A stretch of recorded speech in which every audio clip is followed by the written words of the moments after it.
This is the Bringing Business to Retail podcast with Charles Palleschi from Spark Shipping. Welcome to the Bringing Business to Retail podcast on SelenaKnight.com. Stay ahead of the competition by opening your doors to business experts so you can learn, grow, and be inspired. Passionate about bringing business strategies to independent retailers, please welcome your host, Selena Knight. Hey there, welcome to this week's episode of the Bringing Business to Retail podcast. I'm Selena Knight, your host for today, here to help you learn, grow, and be inspired. Thank you for taking some time out of your day to listen to the show. It is exactly 2 days before I fly out to America to do some business planning with my marketing manager, Monica, and to attend the Traffic and Conversion Conference. Oh boy. We are pretty organised here at SKHQ, but Monica has gone into overdrive. She has scheduled podcasts the day before I go out, so I feel like I'm a little bit under the pump, but it's good. It's good. It means that we are staying ahead, and that is one of the things that I found that I tended to fall behind if I had to go overseas or if I had to go and attend an event for 2 or 3 days, that when I came back, I always felt like I was struggling. But Monica has my back, and she has made sure that when I come back, we are already in advance, and I slip straight back into a perfectly curated schedule. If you haven't got someone like Monica in your life, you need to get organized, because that whole organization thing, I know it's not a strong point for me, but that whole being organized, it has something going for it, I tell you. It does make life a lot less stressful, and it does make going away more enjoyable, because you know that when you come back, you're not going to be scrambling to catch up. So I know that on my to-do list for today is to record the intros for the next couple of episodes to make sure that Mooks, my editor, can get them out to you on time. It really takes having a plan to make sure that you don't suffer from overwhelm. And as I look over to my wall beside my desk, I have 3 calendars. They sit in like a plastic photo frame, or plastic. They have a plastic instead of glass. And I have the next 3 months always revolving. And the great thing is I just use a whiteboard marker to write the dates on and all the things that are really important that I need to know. And at a glance, literally, if I'm on the phone, at a glance, I can look over and see if there is anything urgent or anything that's going to stop me from doing something else already booked in without even having to go to my Google Calendar. And it's a breath of fresh air to know that everything is planned out. And that is one of the things that I learned from having my retail stores. You need to have a plan. Sometimes it can be a little bit frustrating to sit down and do this. But, and look, let's be honest, I'm quite lucky to have 2 amazing people who work with me who do help to keep me organised. But you know what? It is worth the time and effort. Now, something else that you need to have a plan for is making sure that you always have great products in your store. And that is what Charles Palleschi is going to be talking to us about today. We're going to be delving into the art of dropshipping. Is it an art? I think it is an art. You know, we talk about a lot of things today. We talk about obviously what dropshipping is and how you do it, but also how to manage the customer experience when you aren't actually holding the goods, when you aren't shipping them yourself. And to me, we actually talk about this quite a lot. To me, that is really important, to manage how the customer is going to feel when their goods get to their door. One of the tricks or traps, one of the traps that people fall into when dropshipping is they fail to look at the margins to make sure that they can actually make some money out of this. And so Charles and I do delve deep into how to work out what's going to be profitable, what sort of products you should take on. And if you're thinking about dropshipping, then this is going to be the episode for you. Now, speaking of products, today's episode is brought to you by my ultimate guide to getting your product into a store. It is a question that I get asked on nearly a daily basis, believe it or not. If I'm not getting an email, I get it on a PM on Facebook, or I see it in a group that I'm in. Every single day, somebody says to me, I've got this product and I need to get it into stores. Now, you're probably thinking, hey, Sal, that's a bit of a jump from being a dropshipper. Not really, because if you're a product manufacturer, and product creators are just one of the people that I help, they're retailers as well. And getting your product into a store can be difficult. It can be really expensive if you don't do it correctly. And you need to have a thick skin. You really need to be able to deal with rejection. And I have experience in this because not only did I have retail stores and I was dealing with people constantly bombarding me with trying to stock their products, but our brand also manufactured a small range of products ourselves. And so whilst I was assessing people's products to come into the store, I was also doing the other side of it, which was trying to get my product, our little brand of products, into other people's stores. And so I knew from a retailer's perspective exactly what they were looking for, what kind of information they were looking for, what kind of products they were looking for that would give me a much higher success rate of getting my little brand of products into their stores. And because I get asked this question so much, I decided to sit down and put it all into the ultimate guide to getting your product into a store. And you can grab that for free over at selinaknight.com/product. It's all yours. It's free. It's a great guide that tells you step by step what you need to put in place before, during, and after getting your product into a store. Grab it for free over at selinaknight.com/product. Now let's jump into today's episode with Charles Palleschi from Spark Shipping. Before we jump into today's episode, I just want to do a great big shout out to the patrons of the show. Now, this is something that we implemented in episode 100, which is where my daughter Alana, who's 8, interviewed me and got a little bit obsessed with our dog. It's very funny. If you need to pick me up, go and listen to an 8-year-old get interviewed. But this show stays proudly independent, just like your retail store, because of people like you who pledge their support to keep it going. Now, putting this show together is not easy and it costs a lot of money. You know this. This is how business works, right? So I'm out there putting anywhere between 5 and 8 pieces of business strategy advice in your pocket or in your earbuds every single month, and you can pledge your support to keep the show alive. So I would love it if you would become a patron of the show. Simply head on over to selinaknight.com/patron and you can find the information there. Click the big button on the show notes if you would like to pledge your support, and jump into today's episode. Hey there, and welcome to this week's episode of the Bringing Business to Retail podcast. The best inventions are born of necessity.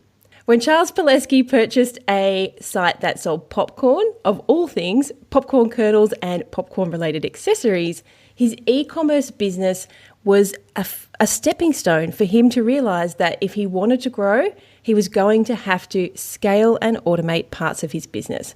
And that need inspired Charles to create Spark Shipping, the leading dropship software which automates millions upon millions of orders for e-commerce and bricks and mortar retailers every single month.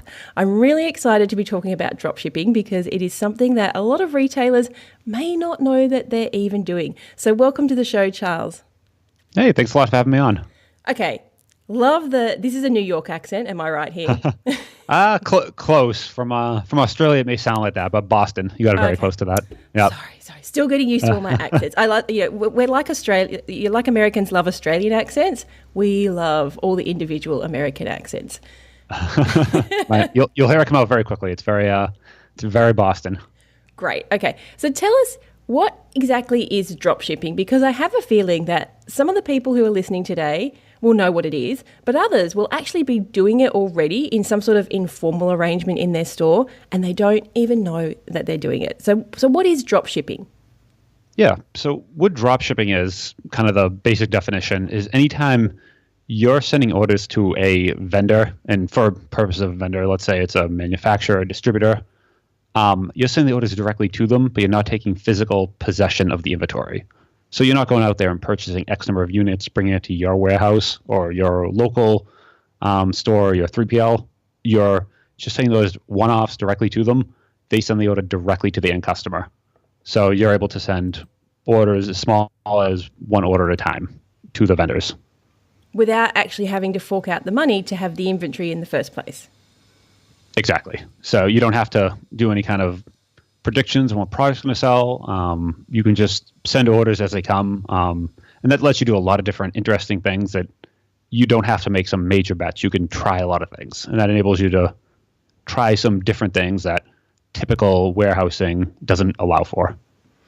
I've always found dropshipping is great for really big, bulky items because nobody wants to be paying to warehouse those. I was in the baby industry, and so I'm thinking, in my experience, things like cribs and rocking chairs and any nursery furniture. That's the first thing that pops into my head, because having that in our stores, we used to have the one item on display so that people could have a look at it and maybe different color samples.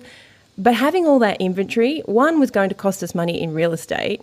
Two, meant we didn't have we had to move premises because our stock room just wasn't that big. And three, the actual logistics of trying to work out how to ship that item to somebody was just mind-boggling, and trying to train my staff on how to calculate shipping, it just was in the way too hard basket. Yeah, that's how it got started, all with furniture, basically. Furniture, beds, that sort of thing, where those industries have done it forever, right? You go in a typical mattress retail store, for example, the mattress might be there, but it's always sent to you from the manufacturer. You never go and get the mattress and put it on your car roof and drive home. So they've always done that, and that's kind of where dropshipping started from, just because they've always done it. But then, as online has come around, that's where it's expanded, where almost everyone has some form of this now. So that's why you're seeing it more and more. So how did popcorn get into the drop shipping business? Because popcorn's small.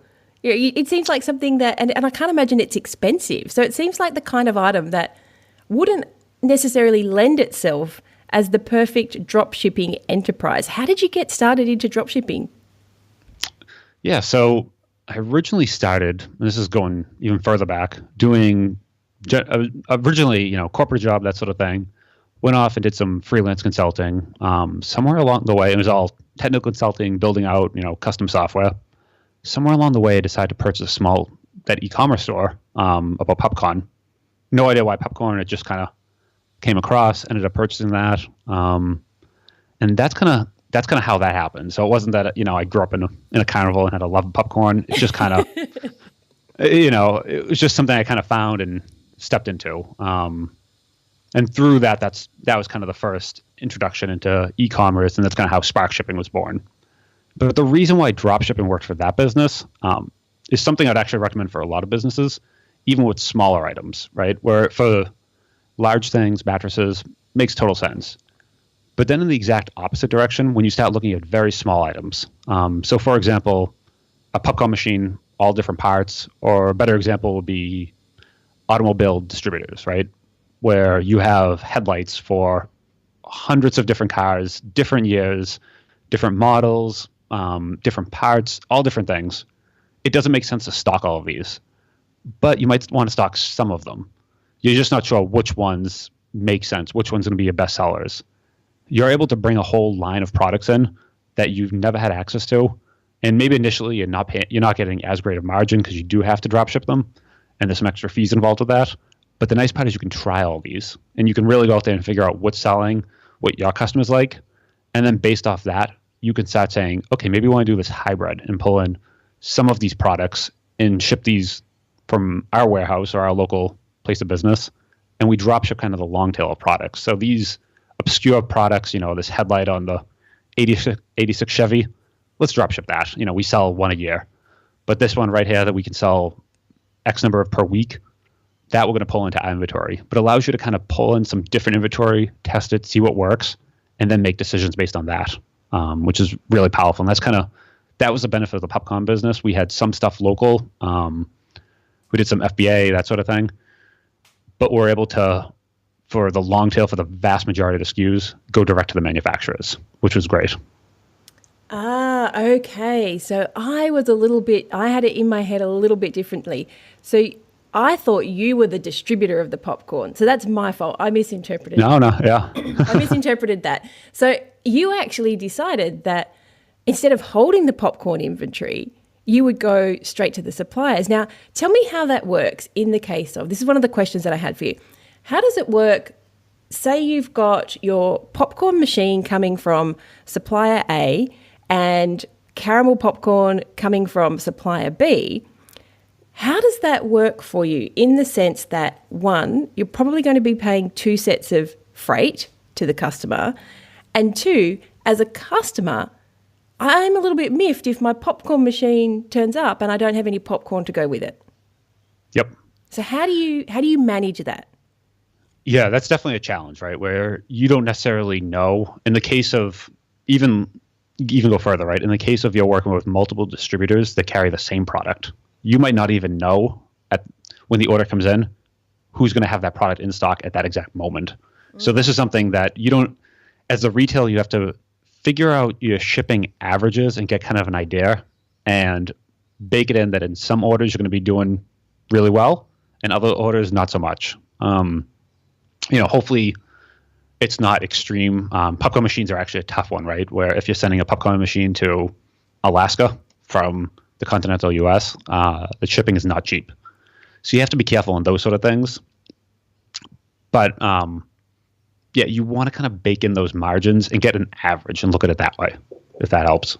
And so how do you manage the customer's expectation as well? Because I know as a customer, it does really annoy me here in Australia, even if I order from, there is one department store which never has what I want. So I always have to go online and buy it my size. And I don't know how it works. Honestly, in my brain, they clearly are losing money in their online orders because they will send me one product from one store, postage, and postage here in Australia is ridiculously expensive. Minimum you're probably going to be charging is about $5 to $7 for one parcel. And so if I order 3 things, they might come from 3 separate stores and they may not even cost $7. But it's really annoying. Like, I wanted to buy an outfit. I don't go shopping very often. So if I buy something, I kind of want it all to turn up at the same time. And there's nothing worse than, the belt turns up 3 days later than the dress. So how do you manage that customer expectation?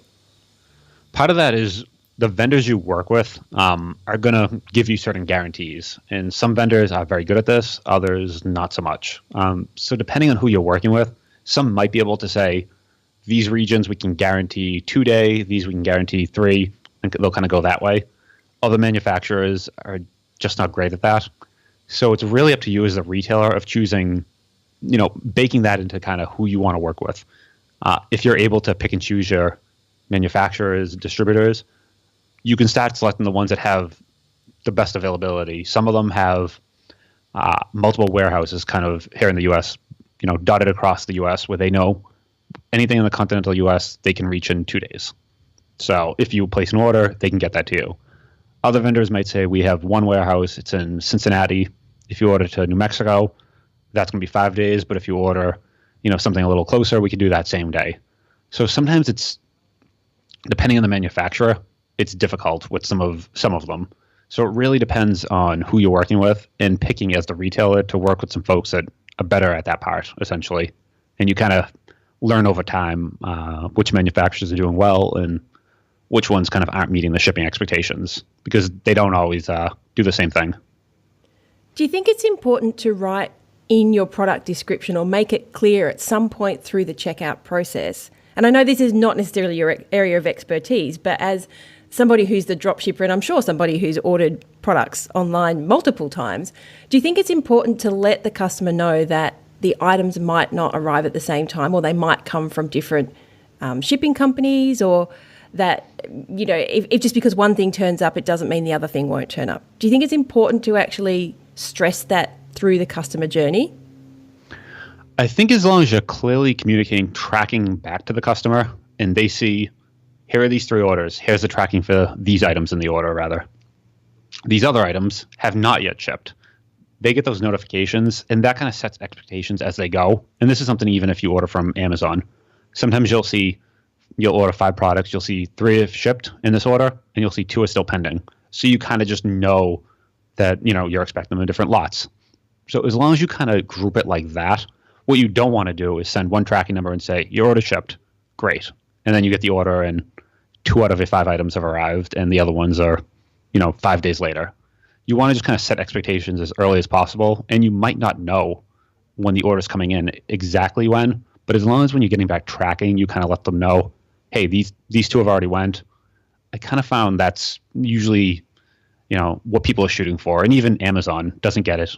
You don't know sometimes when you place a large order on Amazon how many items you're going to be receiving in each order. You kind of just find out as the tracking's coming in, the groups. And inevitably, the thing you really, really wanted is the thing that's still pending. Yeah, exactly. Well, and hopefully on the product descriptions, you're able to pull in that data from the manufacturers. Typically, when they do give you an inventory feed, and this is kind of a drop shipping thing you'll find, they give you a feed, but a lot of times they're able to say, these products are 2-day shipping, these products are 5-day, these could be up to a week sort of thing. And you can pull in that data and put that in your product data. So right on your site, you can actually show, and set expectations for the shipping times for any given product. Yep. And this was something we used to do on our website, where we had very informal arrangements with a couple of suppliers for those big nursery items, nothing as sophisticated as your software. And we used to say, it was a little bit hidden, but we used to say, not hidden, a little bit, maybe not. We used to say, this item ships from our warehouse and may be delayed 1 to 5 days.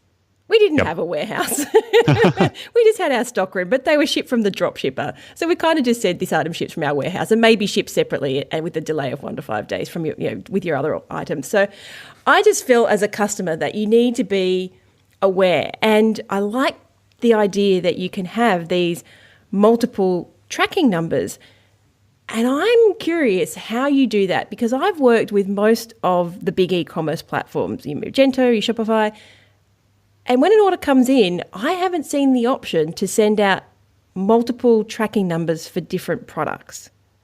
Maybe that's an add-on, but tell us, how does that work? Because that seems like a really good answer. The way you've phrased it seems like the perfect answer to managing those customer expectations. So tell us, how does it happen?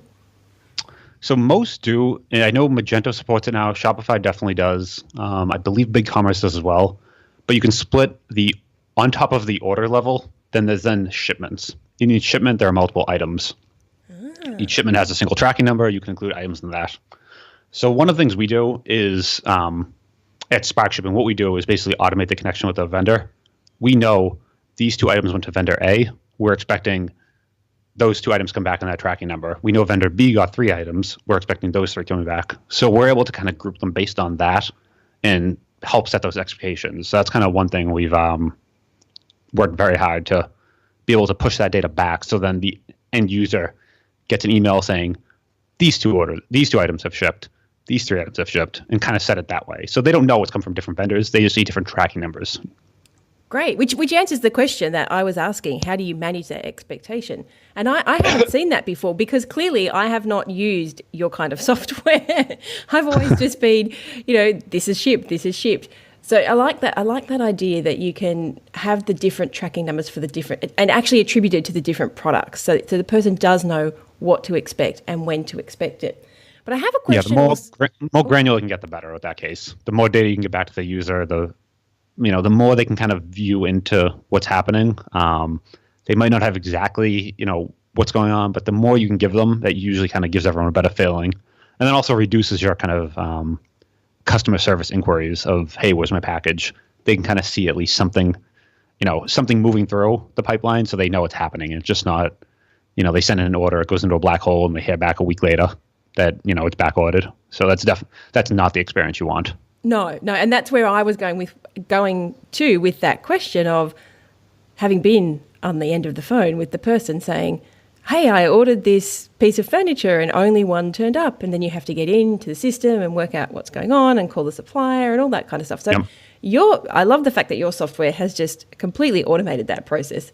And so thank you for creating it. I haven't used it, but thank you from all the retailers out there. Yeah. Well, we had the same pain point with the popcorn business, exactly where you're going with, an order, and then you place it with the manufacturer and they say, it's been out of stock for a month. You go, oh no, and I have to, How do you deal with that? How do you deal with that? Yeah.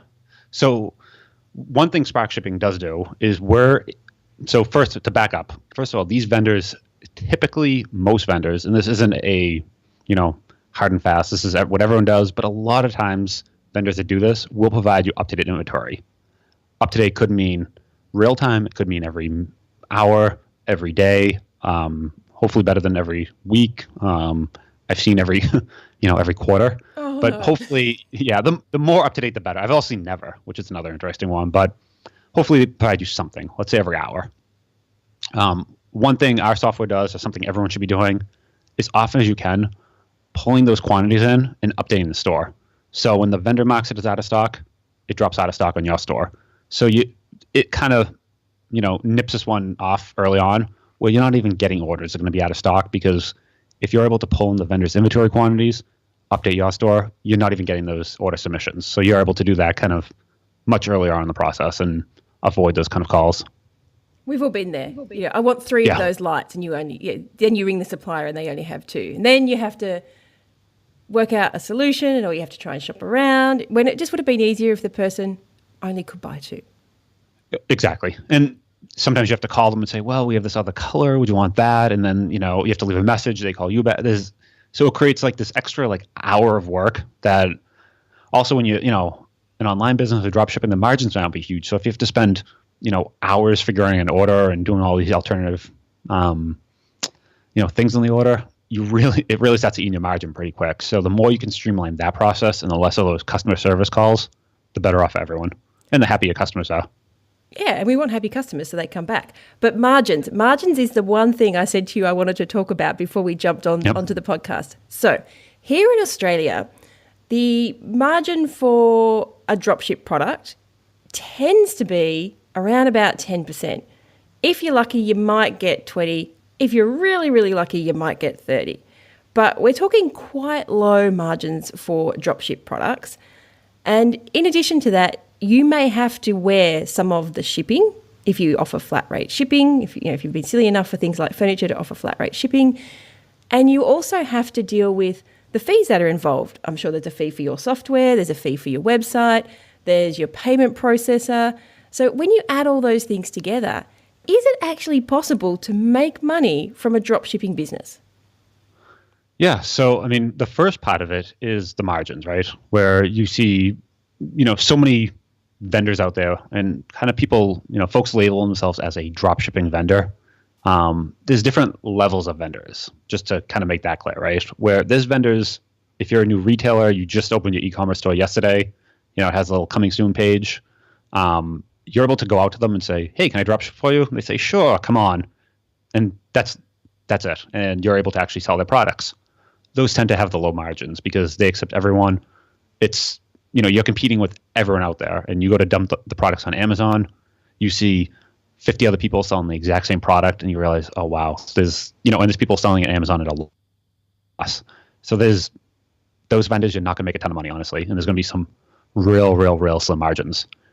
But as you kind of move up the food chain and say, okay, we have the site, we have a little bit more of an established business, there are vendors you can start to approach that are a lot more selective.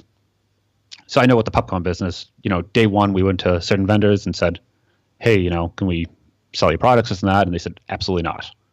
At a certain point, a while later, we had vendors approach us and say, hey, what do you think of this? We have these products. So it started working the other direction where people actually said, oh, they're, doing a decent amount of business. Those sort of vendors, the more exclusive ones, you tend to make much better margins, just because you're not competing with everyone out there, that sort of thing. You also, in some of those guys, depending on the industry, there'll be things like map pricing where, there is just a set price and that's that. And there's no kind of, you're not all beating everyone up over price. Mm-hmm. Everyone sells at the same price.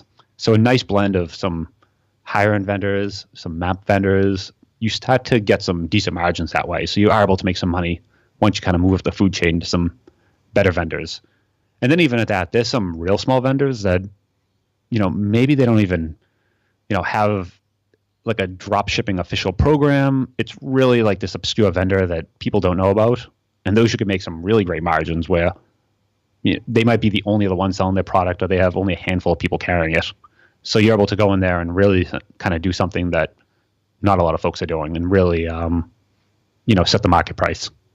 Oh, I like that. I always love finding a niche.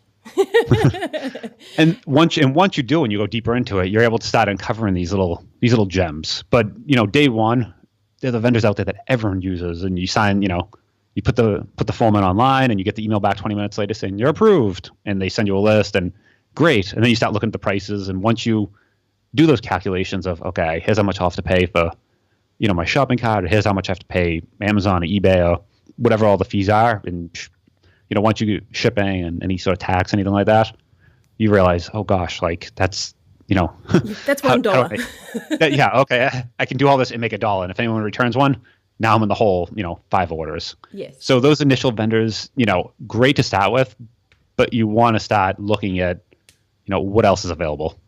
And that's where kind of margins come into play. Yeah, I think the people listening here aren't necessarily in a position where they're like, hey, I'm just going to start an e-commerce business. I'm just going to be a drop shipper.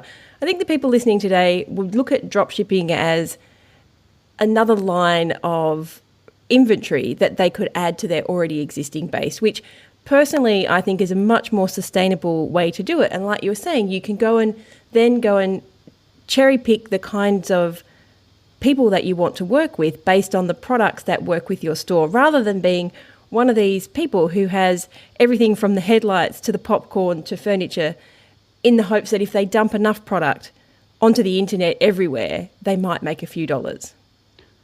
And if you use it to experiment, that's the other thing too, that you're not just saying, it's not I either carry products or I drop ship and this is what I do. You're using it as a discovery process, right?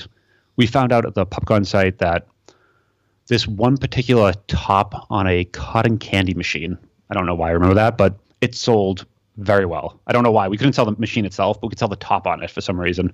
So we bought the top of machines, and we're just able to sell those time after time. So we started carrying, actually stocking those. I don't know why, but it was only this, the top of a machine. And it just turned out that was great. But we would have never found that, because that's not something you would go and say, let me just buy the top of all these cotton candy machines. But using dropshipping, you're able to just try a lot of different things and realize, oh, wow, that one, for some reason, I can do that one, and just go deep on that. Obviously, your experience has been with these vendors who have dropshipping set up. It's how they do their business. Do you have any tips? And I'm kind of going from left field here, so it's okay if you don't. But do you have any tips where if you have a current supplier and you think, it is a bulky good, or it is the kind of thing that we do get asked for, but we don't really want to be holding stock all the time, or there's a product that you would love to maybe think about selling, but you don't want to invest the money in the inventory.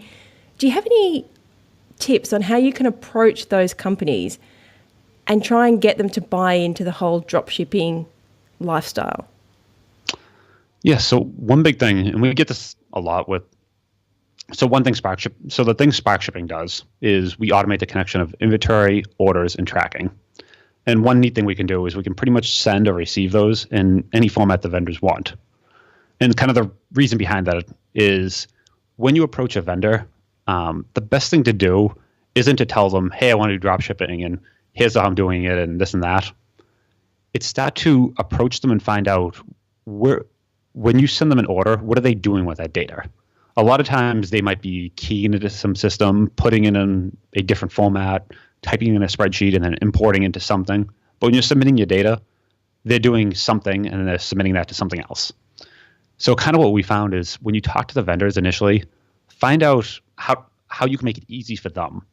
If for some reason they have some huge system they built, in the 1980s, and it has a CSV in this very particular format, if you can format it like that and say, hey, I can send you an orders one at a time, but I'm going to send them exactly in the format that you're using today, and then send me back tracking in exactly the format you're using, it's a lot better response than going in and saying, I have this thing called drop shipping, and, you kind of educating them on it. It's more just going in and saying, how can I send you one order at a time? What's the easiest format for you? And making it easy for them so they don't have to change their workflow, because, a lot of these vendors have built out these complex systems and workflows over years and years, and they're not going to change. So finding out how they do it and just kind of fitting into that is really one of the keys to getting folks into this. Just making it easy for them. Yeah. So your software, do both parties have to have the software, or can I have the software and it integrates with their system without your software? Does that make sense? Have I said that correctly? Yeah, no, that's a good question. The goal of Spark Shipping is we work with the retailer, and we kind of know that same deal, the vendors do what they do, and regardless of what the retailers want. So if the vendors want to receive a CSV, that's what they're going to do, and they're not going to change it for any given retailer. If the vendors have an API, if they use EDI, they just do that, and you're not going to change them. They're going to say, hey, if you want to send us an order, this is how we receive it. So what Spark Shipping does, and what our whole goal is we send orders to vendors and get tracking from them in any format they do today. So we're able to split apart an order into as many formats as you need. So we could send one vendor a CSV, hit one vendor's API, send an EDI file to another vendor, and then receive back tracking in those different formats as well. So the vendors don't need to do anything different. So you're not going and asking them, hey, go and log into this other site and key some extra data in, or go check this every day. You just find out how they want to receive the data. And what Spark Shipping does is take the data from a retail side and convert it into anything the vendors use today. And so when the vendor puts in the tracking number, how do you get that back again? Yeah. So as long as they can send it back in some sort of programmatic fashion, right? Where other than the only thing we found doesn't work very well is like the body of a plain text email. We've had vendors literally email back just tracking numbers in a text email. Not great to parse. It comes out relatively, sketchy, the data. I could misinterpret some things. But what we found is as long as it's exporting it from some sort of system, they're either exporting in a CSV, in a spreadsheet, they might be emailing it, they might be dumping it onto a FTP site, HTTP. They might have an API you can go hit. They might use EDI files. Anything like that can be extracted. And then what Spark Shipping does is it knows it sent them 2 items. It comes back, 2 items are coming back. It sends the tracking data back up to the retail store, and then the retail store in turn notifies the customer. You never want the vendors notifying the customer. You never want anything in between. You always want to send the data back to the retail side, your store, so that all that email and all the correspondence comes from you. So the customers never know, hey, there's maybe 3 products getting shipped out of your warehouse and these other 2 are going over to this manufacturer. All they see is an email coming directly from you, your branded email, and hey, here's a tracking number. Great. I like that. I like the seamlessness of the whole thing. Yeah, the goal is just make it easy for everyone, right? Where it's the vendors want this because they want to just send the data in any format they want. They're not going to massage the data or anything for any given retailer. As a retailer, you want to get the data to them as quick as possible because, for example, if you get an order on, Saturday morning at 2 a.m., the vendors usually, dropship vendors, the inventory is first come, first serve sort of thing. So if they only have 2 left in stock and you submit that order Saturday at 3 a.m., you're going to get that. But let's say you're queuing up orders all weekend and you come in Monday and say, oh, okay, let's start submitting some orders. You might find out those products that were in on Friday when you received your last inventory update might have gone out of stock since. So getting your orders and all that data to the vendors as quick as possible is one of kind of the keys of securing those quantities and saying, okay, you had 2 in stock. I sent you the quantity. I sent you the order right after. Those items are mine. So you're not missing those items that way. So that's another thing. The faster you can do that, as a retailer, the better off it is for your customer. Yeah, and that being able to see when the inventory runs out is also so good because if the inventory runs out at 2 a.m. on a Saturday morning, you don't want to get another 10 orders over the weekend and then have to be exactly where we started off before, making all those phone calls, trying to work out when the stock's coming back in, managing the customer's expectations, all that kind of stuff that just eats into the time that you were trying to get back by using a system like yours anyway. Well, the worst I've seen is let's say you're selling on Amazon and there's 3 retailers selling the same product. 2 of them are using a system like this and you're not. It might go out of stock Saturday morning at 2 a.m. They mark it as out of stock. You still have it in stock. you start getting orders, many, if it's Amazon, let's say, and it's a popular product, you might get all of the orders at that point, which would sound great, but now the vendor doesn't get them back in for a week. Amazon's going to start dinging you of you're either going to have to cancel the order or late shipping, and your score is going to go way down. So, being able to actually know is pretty critical when you start going to these marketplaces, because it'll hurt you quick if it's a popular product and you're the only one selling it, because you will get all the orders, and that could be a bad thing in some cases. We love to have all the orders, but only when we can fulfill them. One of the few times you don't want all the orders on Amazon is when you can't get the products in. Tell me if you have any trends that you can see on the horizon for 2018. We are already the first quarter in, and so what are you seeing happening in e-commerce land? Definitely the growth of Amazon and things like that is just getting more and more. So we've kind of seen the more folks are getting kind of into their niche and can provide value in their particular niche, that's better, right? Where if you're going out there and you're trying to sell, the same products everyone else is, you're trying to dump them on Amazon, it's a war. And unless you're equipped to fight that, there's a lot of folks who are, and it's going to be a battle. We kind of see the retailers that are doing well. They're finding a niche and they're providing a lot of value in that niche, whether it's having a very well-built system of like categories where it makes it easy to find products. So a good example is like an auto parts manufacturer. You might be looking at, different parts and trying to find, okay, what are the exact things that fit my car or my boat or whatever it is, and you're able to easily find that. That's something you can't do on the big marketplaces. So you can kind of find that value. Or just these long tail products that, aren't popular on Amazon and people aren't going to find. For example, popcorn machines at a carnival. That's something, the guys working the carnival probably aren't going to Amazon and buying their $800 popcorn machine. So they still need a place to buy it, and they need to compare them. So you have these niche sites selling these very niche items, and that allows you to still do well in the ever increasing presence of Amazon and the other big marketplaces. Do you know one of the things I think people overlook, and I've talked about this before, I've got a download that I'll link to in the show notes, but people forget to just personalize the product descriptions. And this is where I feel especially if you're drop shipping, if you can actually somehow see the product or at least rewrite the product description to include the answers to questions, yes, then people are going to buy it from you. If I'm buying a piece of clothing and it's just the stock standard manufacturer's description, but then you've gone in and added, we find that this item tends to run a bit large, or the hem, something about the detail. All of a sudden, I think you actually know what you're talking about. Even if it's a little bit more expensive, I'm going to go with you because you just didn't mass produce the product description and the picture.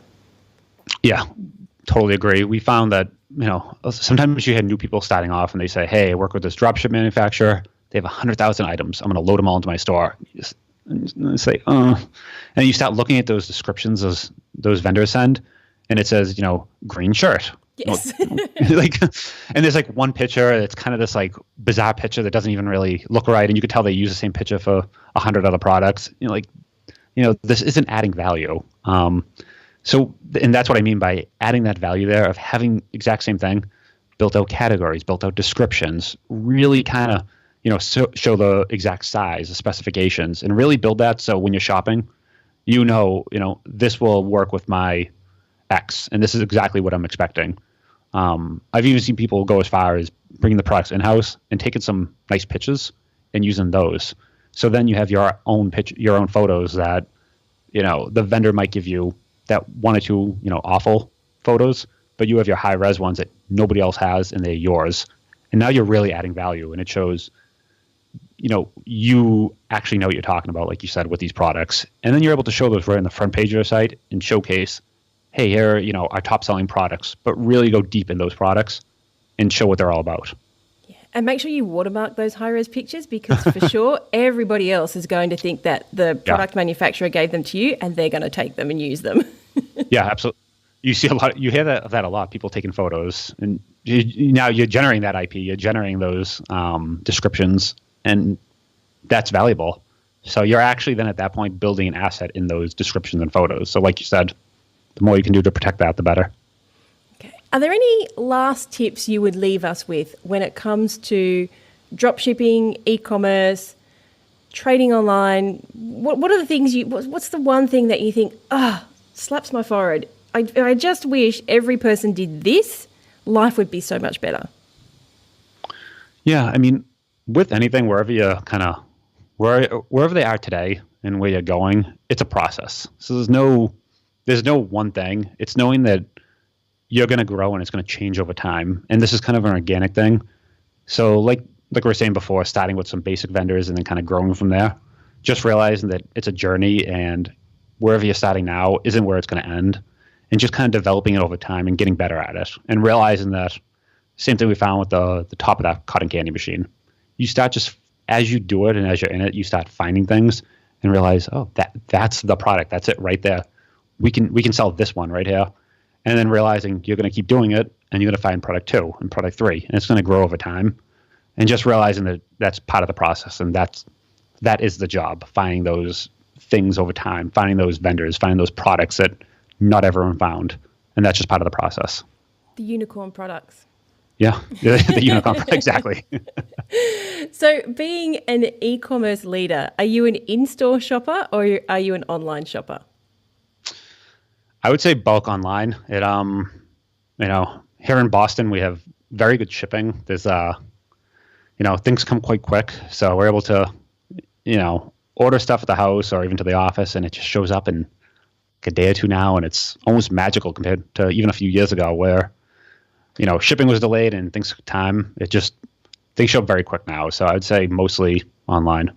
So what's your favorite online store? I mean, like everyone else, I do a lot of shopping on Amazon. I hate to admit it, but for niche things, any niche hobby I have, I still go to some of the smaller sites for the niches, and that's kind of just because I know those same things. They have some more information that Amazon doesn't, and that's kind of thing we advocate all the time. Go for the niches. And the other thing that's amazing is you realize it's 2018, and they still say e-commerce only accounts for 10% of the market. And everyone says something different, but relatively small amount of the market. So you realize how much opportunity there still is going from retail to e-commerce. And every time I hear that stat, it blows my mind. So, yeah. And I think a lot of people forget that if you have a bricks and mortar store, the e-commerce portion of it, even if people are just using it as a catalog to see what you stock, that is driving traffic into your store. But it can also bring revenue in with people who are buying who aren't necessarily local.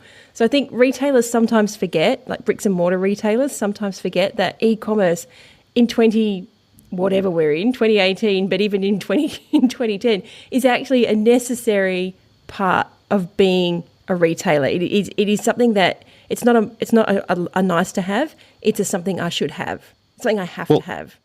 And it can help the bricks and mortar store too, kind of augmenting the e-commerce, because the same vendors, let's say you're a brick and mortar and you're working with 2 different manufacturers or distributors. If you start having some e-commerce business and augmenting that, even if your margins are a bit lower, your gross is a lot higher, then you're able to go to those distributors and start kind of negotiating some better price breaks for some of those products you're carrying in store. So even if you're doing relatively small margins online, it could actually still help out your net margins on the brick and mortar side. So I've heard of folks like that where they have, a brick and mortar, worked with a boat dealer, but their whole parts department was online. But then they're able to say, we're ordering a lot more volume through our distributors, so we can negotiate some better prices that way. We all love better prices because that's money in the bank. Exactly. And then you're able to generate a lot of sales online. Even if the margins are smaller, you have some big gross numbers. Negotiate down what you pay and, help out the brick and mortar as well. Fantastic. Side of the business. Love it, love it, love it. Okay, if people are thinking, I'm on to this dropshipping thing, or I'm already doing the dropshipping thing, but I would love to get this automated. I would love to have this system that Charles has been telling me about where I don't have to ring the supplier and then I wait for the tracking number and then I've got to call the customer. Where can we find more about you and Spark Shipping? Yeah, Spark Shipping. You can find us at easily sparkshipping.com. I also have a podcast at thebusinessofecommerce.fm.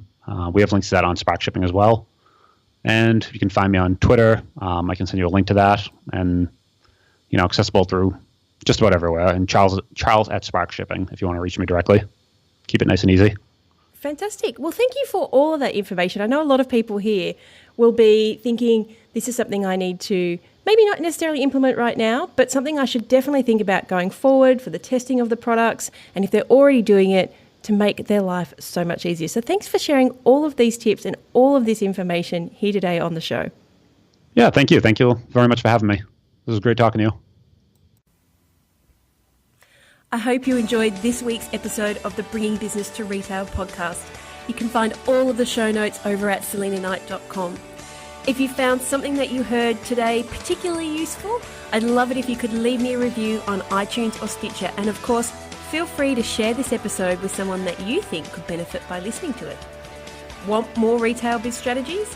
You can watch the Bringing Business to Retail TV show, where each week I'll answer a question or provide you with a simple, actionable retail biz strategy that you can implement in your business right away. If you have a question or a guest, I'd love to hear from you. Drop my team an email at podcast@selinaknight.com, and I'll see you on the next episode. Have a great week.